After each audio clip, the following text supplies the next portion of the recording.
Welcome everybody to the second event of the CRASSH Impact series. I'm Simon Wilton and I'm representing CRASSH Impact. And it's a great pleasure to welcome back Homi Bhabha. I'm sure some of you will have actually listened to him.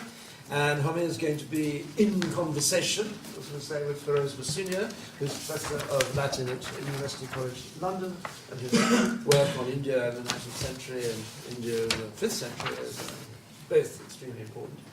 And we're going to run the conversation for a while, and after a certain while, open it up. So you should think of questions while you're listening. Phiroze. Okay. Phiroze, before you start, could I just thank CRASH, and I'll get it right this time, the hospitality, the wonderful hospitality at St. John's College. I said I was a Jesus yesterday and mentioned the name of the president of St. John's. So people kept coming up to me today saying, oh, you were a Jesus. I want to thank you.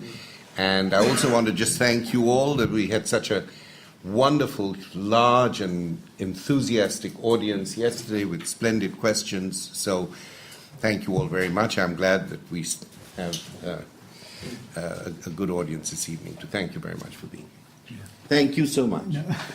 Thank you. It's an honor to be part of this conversation with Homi, and thanks also to Simon and to CRASH for organizing this event.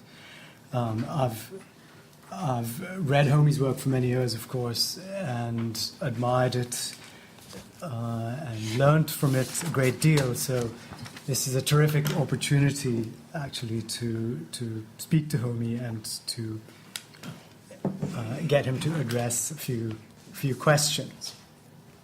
So I thought we could start really just at a personal level and talk about your relationship to the UK. And you came here to study, then you moved to the US, then you've come back to the United Kingdom, to London especially, England, and you've spoken before about being at home in 2 or 3 different cultures, about the complexity of home, of notions of homeness, of making a home. It's, of course, the question of home is an old question. It goes back to the Hebrew Bible, to the Odyssey, to the Aeneid, to Mahabharata, the Ramayana, and so on. So perhaps we could start just by asking you simply, what does England mean to you?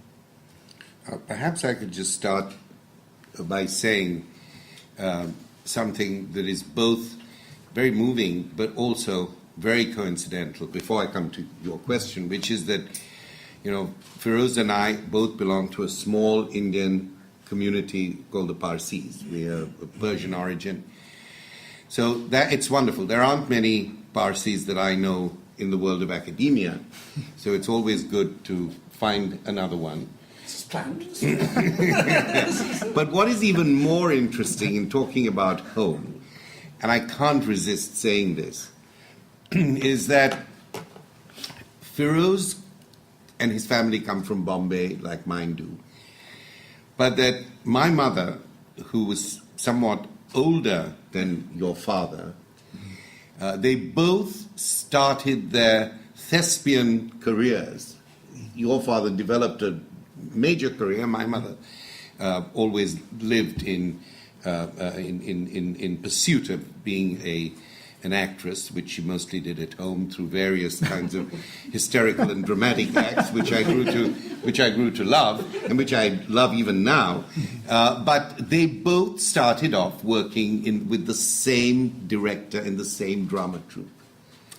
Adi Marazban was the great Parsi director. You would never hear of him. Nothing would happen with him on Broadway. Nothing would happen on the West End. But very important in the Natak tradition, what we call the Natak tradition in India, which is a combination, is it not, of both the Hindu theatrical tradition and also our own Parsi culture. And most of us were brought up, when we were kids, on high days and holidays like Navroz, going to the Parsi theatre. And your father then, after Adi Marazban's passing away, Phiroze's father really kept the whole tradition alive and developed it and transformed it. So I just have to say that. And now I had about, no idea. Maybe we should just spend all our time talking about that. well, you know, Parsis are not really talked about very much, except for Zubin Mehta. You know, nobody else, no other Parsi gets much airtime. But let's go back to England. You know, it's true that I have at least 3 homes. In the States, in England, in London, and in Bombay. Recently, due to personal circumstances with my mother, I tend to go more between the US and Bombay, or between Boston, Cambridge, and Bombay. But England is very important to me, and I sometimes allow myself to get nostalgic about it, which is not a bad thing, but I think it's more important than that. And for me, homes are not only about where I am or where I live, but where I want to return to. And I want to return. The idea of being able to return, partly because of the design of my life and circumstances, but also because to me, returning is so important. The places I want to return to are the places that seem to me to be home. Of course, there are other things there too. So, I mean, I love returning to Italy. Italy is a kind of home, but it's not the same kind of home as England, because this is where I came. After having lived in Bombay, this is the first place, this is where I grew up. Mostly in Oxford, and then grew older in London before I left. And it was a place where I met my wife. It's a place where we made our family, so that is extraordinarily important. You know, your family carry your, you know, people always talk about roots and home. I think your children carry your roots into the future. We tend to think about the roots in the past, but I always think about roots as a futuring activity. So familiarly, of course, it was absolutely crucial, which is the matrix of our family, and my children still think of it that way, and so do we. But more than that, it gave me the opportunities to think dangerously. I went to university in India. Initially, I was supposed to go after I finished school. My mother in particular, not my father, was very keen that I should go to Westminster or Winchester, do 2 years there, and then apply to go to Oxford or Cambridge. That was what she had planned for me. And then, as I finished my school, the grade school, I just felt, I want to grow up in Bombay a bit. You know, this is the city I've lived in. Why would I go? So then I spent time in Bombay. But when I came to Oxford, that was a time when I had to shape my life. And so that's why it is a very formative, it continues to be very formative for me, and it informs the work I do. I remember very clearly the summer in Oxford where I was completely bereft of any ideas, staring out onto the canal and trying to write about Naipaul. There had been very little written about Naipaul at that point. There were reviews, of course, and I was trying to think, what is it that I am trying to do with Naipaul? Why don't I wanted to initially work on Auden and Lowell. So why didn't I do that? You know, there's a whole archive there. But I think it was something to do with being in England, with Naipaul in a way, returning to England in the same kind of cultural way that I returned to England, because of course in India you live very much with England, you live very much with London, and then reading A House for Mr. Biswas, which sort of turns the great Victorian novel on its head, because it's very much about home, it's very much about family, it's a Bildungsroman, but at the same time, all the cultural national institutional supports on the basis of which the great bourgeois Bildungsroman form was created don't exist in the Caribbean. And so in a way, I found my own voice or vision, such as it is, through Naipaul in England. And therefore England for me was both a kind of launching pad, but from the very beginning, an act of returning to some of my deepest existential issues. Who was I from Bombay to aspire towards a career in English critical writing? Not just to do English and then go on to work for Coca-Cola, but to aspire to make a career. And I think that's what England meant for me, other than the very important familial rooting. Maybe we could move to talk about what in some ways is the opposite of this, which is the issue of losing one's home and homelessness. And you've spoken eloquently about the refugee crisis, about refugee camps, about stateless people, asylum seekers, the border wall. And even as we speak, the whole migrant caravan is dominating the news coverage of the midterm elections in the US. Levinas wrote that consciousness is always late for the rendezvous with the neighbor. And following Levinas, you've written about the need for a place, I'm quoting, for a place from which to witness a particular post-colonial history of inhospitality carried out within the pending Euro-Enlightenment promise of universal light and peace. I'm hoping we can come back to that expression, the Enlightenment promise, in a few minutes. But would you care to talk about the particular ways in which the idea of inhospitality has compounded the refugee crisis of our time? You know, I think the refugee crisis is not simply a crisis of stateless, rightless, or partially rightless people.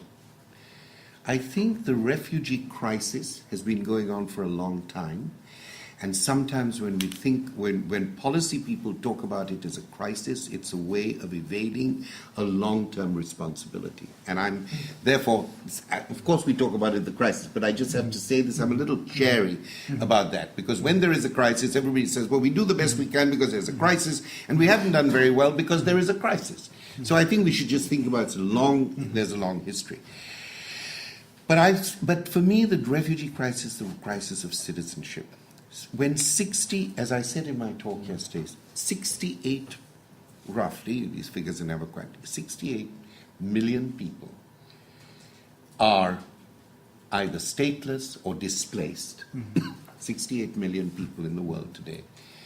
This makes them the 21st largest country in the world, more or less the size of Great Britain, larger than Thailand.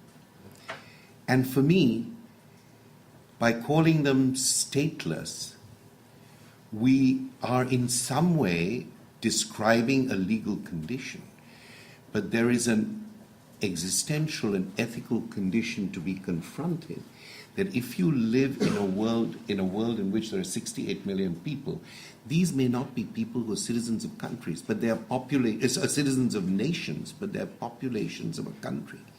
And so to me, I think that the whole question of citizenship has to be thought about, rethought, in relation to the continual production, right through the 20th century, of these so-called surplus populations. Now, this is something that Hannah Arendt says, and in fact, I'm working quite a lot on Arendt at the moment. One of the things that intrigues me is she talks about, in the origins of totalitarianism and other works, she always talks about this as we have a new problem of statelessness or refugees. She said, after the Indian independence, you had massive problem. Now she keeps on saying, every time you have a major readjustment, every time you have a major international crisis, one of the things that always happens is there is a kind of displaced population. This is what makes me feel that we have to rethink some of the legal and ethical issues around which we think about citizenship. So this is, homelessness is not only a kind of, existential, Lukácsian, Adorno type of issue. I think it is something that today must make us rethink what we invest and identify with as citizens. And if we don't do that, or in trying not to do that, in trying not to think about the impact of statelessness, if we don't do that, we allow for the kind of ideologies and leaders we have today. We allow for Trump to talk about Mexicans as criminals, and we allow for Trump to now contest the 14th Amendment about birthright citizenship. We allow for that. If we don't begin to think about the refugee issue as at the ethical heart of citizenship and re-question it, we allow Mr. Modi to say, oh, Muslims, these people are not really Indians. And indeed, if they want to be Indians, then they've just got to get into line. They can practice their religion in a kind of a private way, but they have to understand that they are living within a fundamentally Hindu culture. And of course, what is so wonderful about Hindu cultures is that we accept everybody. But you've got to accept the architecture, the religious and ethical architecture of being a Hindu. So I think the results, and I know I'm jumping here, but I want to get to this, that if we keep thinking about this country of the stateless simply as homeless, then it does not make us confront our citizenly homeliness. It doesn't make us confront it, and I think that's what we should be doing. It's not simply about the homeless. So when you say we should think of it as a country, I'm interested to know why you think about it in those terms, because practically they're not a country, and they're scattered in different places, dispersed across the world, exactly, and so forth. Well, is it because aren't? No. It's nothing to do with art. It's nothing to do with art. This is just my way of it's a kind of counterfactual argument, really, that these people in other circumstances could be a country. And we've got to, the fact that they're dispersed all over the world doesn't make them less pertinent for us to ask ourselves, what is national citizenship today? So, of course, they're dispersed. But the question of dispersal is so much in the air when people talk about transnational circulation and so on. But transnational circulation does not think about the circulation of these people who literally are circulating. They move from one place to another. They go with, as I said in my talk yesterday, that rational choice policy will never understand why they shouldn't be simply thinking about security and sovereignty, but thinking about risk. Because what migrants and stateless people do is that there is a huge amount of risk, but there is an optimism which makes them come back. So I'm saying that let's not simply think about these people under the aegis of the Universal Declaration of Human Rights or the Refugee Convention. Very important, we use these instruments, but let us begin to think ethically and metaphorically too. This is a country of people. Do you see what I'm saying? Yeah. Can we go back to the question of hospitality? Yeah. You've written about this. That's why I'm coming back to it. And you referred to Derrida as well, who talks about hospitality and the two extremes. There's the unconditional hospitality, there's conditional hospitality, and you've said that the law of hospitality is anxiously driven between the ethics of unconditional invitation on the one side and then the politics of conditional interdiction, visas, entry permits, refugee tribunals, the border police. But then you say that the challenge for us is not to embrace the former of these terms, not to think about a utopian, unconditional hospitality. So you encourage us to understand and carry out, as you were just saying, the ethical and political work, the work of negotiation between the conditional and the unconditional. And you've also related that to questions of recognition, the questions of alterity, and coming to a recognition of the nature of alterity and indeed then negotiating alterity itself. Could you tell us about that, about recognition and the politics of alterity? Well, for those, I spoke a lot about this yesterday. So, about alterity and the ethics of alterity and hospitality. In fact, I spoke about this, but I can go back to it in a minute. Yeah, I could never quite go along with this notion of the limitless, unconditional hospitality, because it seemed to me to fit in rather well with Derrida's notion of democracy to come. I think he meant it to be a more kind of complex futurity than it often cashed out as. And I felt it had a kind of utopianism about it that I couldn't go with. So yes, I think that what is important to understand, and I tried to say a little bit about it yesterday, I couldn't, there are some cases I would have liked to have discussed, but in the EU. What I suggested yesterday is that one has to be able to both secure for people rights and representations within the laws and within the conventions we have. Absolutely. So, you know, those are very important. You've got to work with them and you've got to work through them. On the other hand, I think that it's up to us to try, as our best, or as we're best able, to produce other modules and other models of thinking about hospitality. And that requires us to negotiate between the realities on the ground and the larger ethics of hospitality. And this is why I think that the notion of hospitality, as Derrida well explained, always has an element of hostility in it. So there's it's about crossing a threshold, you know, etymologically and otherwise. So, and I feel very strongly that we need to understand that a lot of policy which has simply utopianly held on to the remarkably important and progressive and ethically correct ideas has not dealt with the affects of anxiety, the people's anxieties about the transformations of their locality, of their lives, on the basis of which hospitality is negotiated. You know, so the whole ambivalence of hospitality, as much between the law and ethics, between the real conditions of existence and the hoped for conditions of existence, have to be dealt with.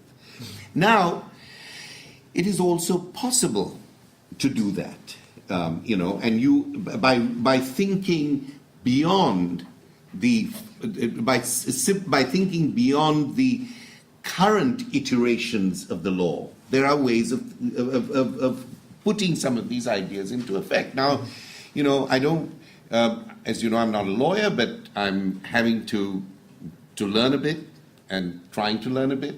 Now, the famous case of Hirsi Ali, I don't know how many of you know the Hirsi Ali case. This was a Libyan, you know, the EU had made the deal with Libya, that if you can keep these refugees with it. So this was a group this was a shipload of people. They were from various parts of Africa, and some Libyans. They were on a boat, they were going to Lampedusa, and the Italians, in a way, took them on board, stopped them, and sent them back to Libya. And the case for the EU that was made there in their favor were two things. One, the law requires you cannot do a mass expulsion. The law requires you, if you're going to send somebody back, because of the problem of refoulement, which is that people refoul more, that they will be sent back, and then they will be harmed, and their rights will be harmed. You have to take individual stories. You cannot just have a mass deportation of people. You've got to go case by case by case, number one.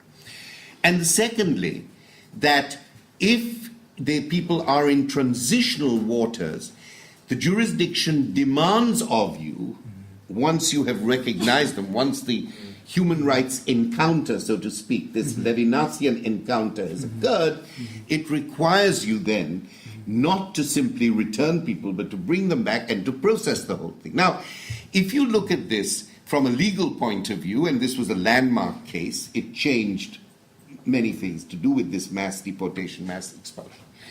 But if you look at it from the way in which I try in my book to think about it, is that by imposing, by the legal imposition of the case-by-case method, the construction of these life stories, you already begin to see the boundaries of the law opening up, and another archive of what is involved in migration taking place. Because once you go case by case, it can disrupt the given or the standing legal situation. So I think that here you have a very close connection between hospitality as an ideal, and hospitality is not only about spaces, hospitality is also about the time it takes. You know, the lack of hospitality is when people are kept in detention centers for 8 and 9 years. That is a violation of hospitality. Processing people one by one is a kind of hospitality. It indeed is a kind of recognition, and it is a recognition of alterity. To go back to the, you see, to your argument. So I think that's very important, and I think you have to work between the ideals of hospitality and the ideals of regulation as they exist. Another issue that I brought up yesterday is I very much believe in the realm of hospitality, in Levinas's idea, which he has not developed, and I'm trying to develop it best I can, that the meeting of the neighbor, the meeting with your neighbor is always going to be out of time. That's where the ethical challenge lies. If your neighbor is just like you, then there isn't the challenge of neighborliness, and there isn't the challenge of hospitality, hostility and hospitality. So that's. But he says the important thing. He says now he wrote this 20 years ago, is for the meeting of others, the meeting of strangers and neighbors, to happen in a realm of the rights of man which is extraterritorial. It always pushes the law of citizenship to its limits. And if you think about what people now call legal black holes in the refugee and migration areas, where everybody can sympathize, but nobody has to take responsibility for their jurisdiction. Lawyers call them legal black holes. And this wonderful lawyer in Haifa called Itamar Man, who That's been to CRASSH right. several times. So Itamar is, has written about these black holes. So my argument yesterday, to some extent, was that one can bring together first philosophy and ontology from Levinas and begin to see how it could actually have an impact. Now, the other great text, of course, of hospitality is Kant, the right to hospitality. And there, it's very clear. He says, anybody whose life is in danger, you have to take it. You have to offer them complete hospitality.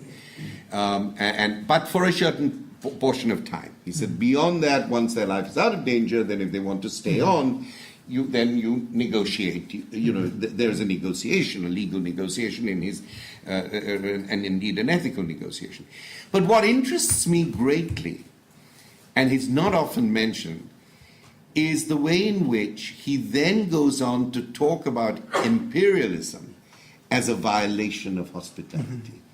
He said the British came to India And the way they treated the locals, he said they were not hospitable.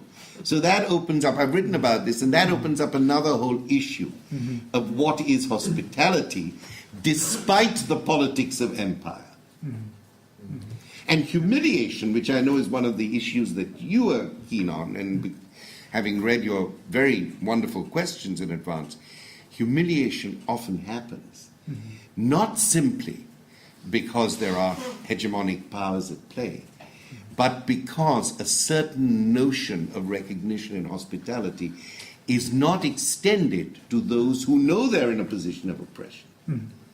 And I think that's where hospitality must not always be seen in terms of, of hegemony. Yes, there is hegemonic issues, but there is hospitality, even despite that. That, I think, was what Kant was saying. Simon, did you? I just wanted to interject a different word that might help the discussion between Phiroze's opening with home, which has been slightly lost, and Kant's idea of temporality of hospitality, and that word is belonging. Yeah. It seems to me that one of the issues about home is where you belong, and that seems to be a crucial part of the rhetoric today of citizenship is, do you belong? Can I feel myself belonging in a place or not? And what that gives us is a temporal A lot of what you're talking about is the moment of recognition, that Levinasian neighbourhood. But actually, what happens if you put temporality back into that question? And I could ask it in a very simple, empirical way and say what the British government does now is to allow a refugee, and it gives a refugee status, and says you have 30 days to find a home, and after that, Correct. there's no financial support, there's no educational support, there's no moral support, there's no... So, as it were, belonging becomes a term that changes from hospitality into a temporal and a legal and a possibility of thinking this over the long term. So how do you make a citizen is not a one moment, it's got to be a long term. No, absolutely. But I'm saying that it all depends with the temporality with which you begin this process. And therefore I think that the moment of recognition, which is why I talked about the Levinasian moment, that is very important. If you start from there... Now, because if you start from there, Simon, let's go to this whole notion of what is understood by belonging in the ethics of migration. Let's think about Joe Cairns' big book on this, quite recent, very Canadian, by which I mean incredibly fair-minded, incredibly generous, incredibly fair-minded, one of the great... I think there is a kind of Canadian way of looking at these things. Charles Taylor is one of them, and Joe Cairns is another, and John Tully is another. And what I love about them is that they always present all the arguments that can be made against themselves in the most genuine way, the most meticulous way, before they actually advance their own argument. This is completely not the way I understand many other cultures to be. In India, you want to shout as loud as you can so that nobody even has a chance to give their argument. But there is this amazing way in which they heap upon themselves all the rebarbative things and then present their very genuine, rational, liberal arguments. But you see, belonging is a problem. The reason I start with this other kind of interruptive temporality and say we've got to somehow own that is because belonging is precisely the way in which nations have the temporality of belonging is the way they've actually negotiated the ethics of migration. That's why you've got to live in the country for 5 years before you can apply for X. And when you say, why is it? And Joe Cairns, why is that? And this is his position too. He said the longer you are in a place, the more you take on the responsibilities and take on the color of social membership. Now, I've always felt my intervention in many of these areas is to do with time and ethics, time and representation. And so I read Joe Cairns' work with great respect and very patiently, because I wanted to understand how would he deal with these arbitrary notions of time. For instance, well, why 5 years? Well, because then you can prove that you have acculturated yourself, or that you have the same address, that you're not a criminal, you're not a this, you're not a that. On the other hand, he says one of the reasons that you should be acknowledged to belong is because you're making a contribution to the society. Now, this is, of course, very good. This is a part of our notion of citizenship rights or citizenship responsibilities. But what happens if you decide to spend 5 years and make no contribution?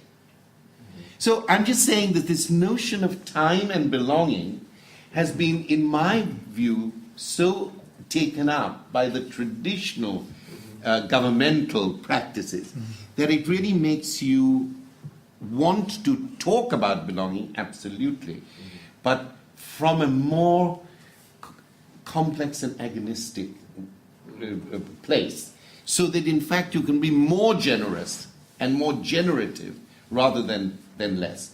Because otherwise the argument always is, well, you know, do they really belong? They've only been here 3 years and so now they can go. Or while they were here, you know, he smoked some drugs or what. It's always the belonging, is the time aspect, I think, is kind of naturalizes or neutralizes the problems we are trying to deal with. You see what I'm saying? Yes. Well, you mentioned Kant just now, and it reminds me of the exchange you had in London in September, a couple of months ago. And I wish I could have been there at this event, because it sounds like it was really feisty and contentious, at least in the written. In the written, there was not it was only a written thing. It was not actually more civil than the written record suggests. No, but Steve Pinker and I did not appear on the stage together. Oh, I see. Okay.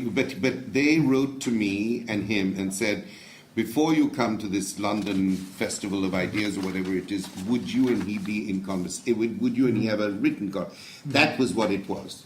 Yeah, but anyway. Yeah, well, and I gather from the written version, at least, that you talked about enlightenment and Pinker's new book, which is called Enlightenment Now. Right.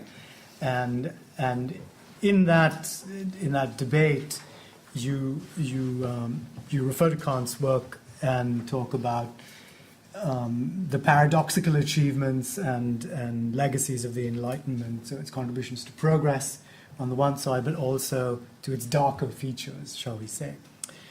And you make the interesting claim there that Enlightenment works with the necessary paradoxes of progress, and it thinks through these conundrums. And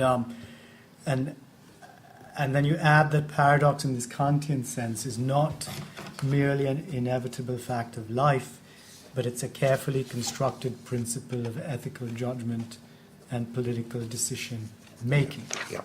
So it seemed to me, first of all, that Pinker wasn't going for this particular he went for nothing. He went for nothing. Okay. He never does. And it seemed to me that this is it's an interesting reading of the Enlightenment, which you and of course others too have thought about, that the Enlightenment comes with its unpleasant aspects, slavery, and we could write up a whole list of things that we think the Enlightenment fell short on. But you almost seem to be saying, perhaps I'm misunderstanding you, that kind of paradoxical negotiation is necessary. Yes, I am saying that. And so, okay, so would you then? How would you want to then accept the negative side of the ledger? Then? Well, what do we do with the negative side of that ledger? I think what we do with the negative side of that ledger is indeed take on the notion of judgment in the Enlightenment, which is not only about principles and precepts, but about experience and practice. I mean, the Enlightenment, at least the most productive Enlightenment thinkers, are ones who understand that thinking through ambivalence, thinking through aporia, is an important aspect of it. That there are what Arendt calls always, if you don't have obstacles to thought, and you don't have obstacles to your own thinking, you are not thinking. Now, you know, so I think that there is a way in which the the rationalism of the Enlightenment has been overstated because we associate the Enlightenment with science, we associate it with rationality, we associate it with law, we associate it with these kinds of ideas.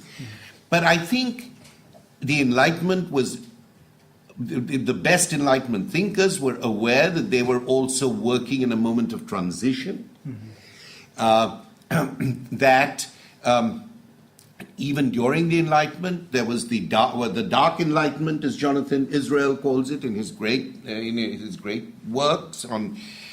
And even at that time, in the moment of as people see it as the triumph of light and reason, there were many Enlightenment thinkers who were actually contesting the Christian Enlightenment and talking about the enlightened nature of Islam at that time. There was, in particular amongst the French, there were critiques of Muhammad to some extent, but on the other hand, there was also a great appreciation of Islam. So, in my view, the Enlightenment teaches us to think with and through paradox, and it teaches us to think with and through paradox, creating a certain problem. And that problem is the problem of the sovereignty, not only of thought, but the sovereignty of the thinker. And it's for those reasons that I think we can begin to trace the notion of alterity in a more subdued form, the notion of comparativism, the notion of judging in between, the suspension of judgment. I think there are ways of thinking about this through a much more innovative reading of the Enlightenment than the kind of reading that my colleague and friend, as he wrote to me after I think he said, I do hope that this sharp interchange will not compromise our collegiality. I said, not at all. In fact, I'm arguing precisely for a collegiality based on contention.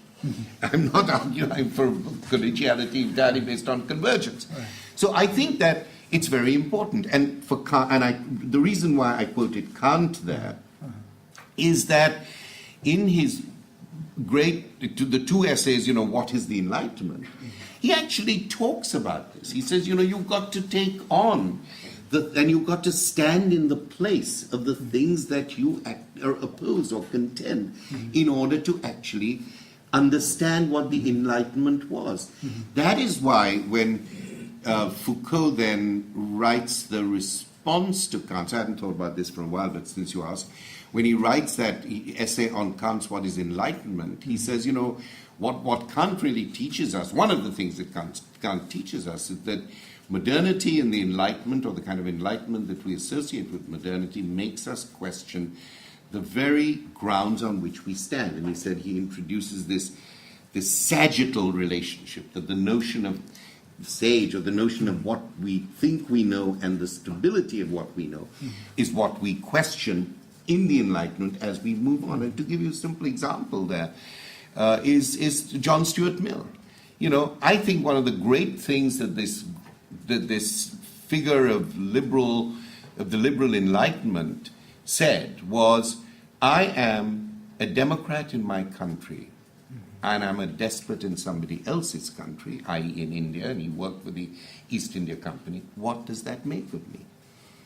You see what I'm saying? To put yourself in that moment, and to think from that moment of the problematic and the contradictory, to me is a great contribution of the Enlightenment.